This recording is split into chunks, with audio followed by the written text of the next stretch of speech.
He was not given a chance, that he was guilty basically before they'd even tested it. He was suspended for the 3 days. Once he returned to school, he was continuously punished. A middle school student punished for bringing brownies to school. The boy and his mother were told the desserts tested positive for marijuana. But as Eyewitness News reporter Andrea Martinez shows us tonight, it was all a big mistake by the school district. I was in disbelief, because I know my child.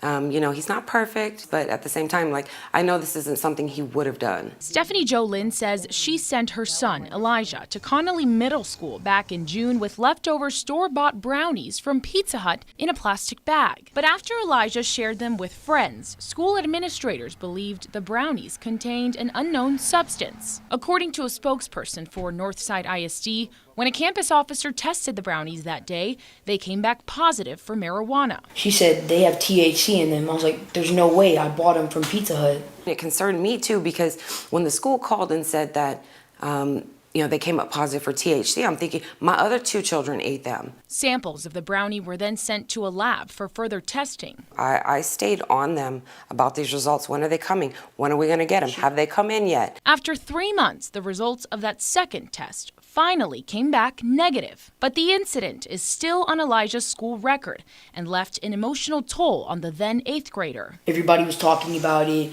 People were looking at me funny. It's still on his record, even though the results came up negative. The first thing that they should have done was removed it. Stephanie says Elijah was suspended for 3 days and missed his last day of middle school. In a written statement, a spokesperson for the district says campus administrators used information they had at the time to render a disciplinary decision. Northside says they will be working with Stephanie to address the issue. But Stephanie says she hasn't heard from them and her calls have gone unanswered. She says while the damage is done, she wants the school district to make it right. I want it changed. I want it fixed. And I would like an apology for him. Nobody apologized. Andrea Martinez, KENS 5 Eyewitness News.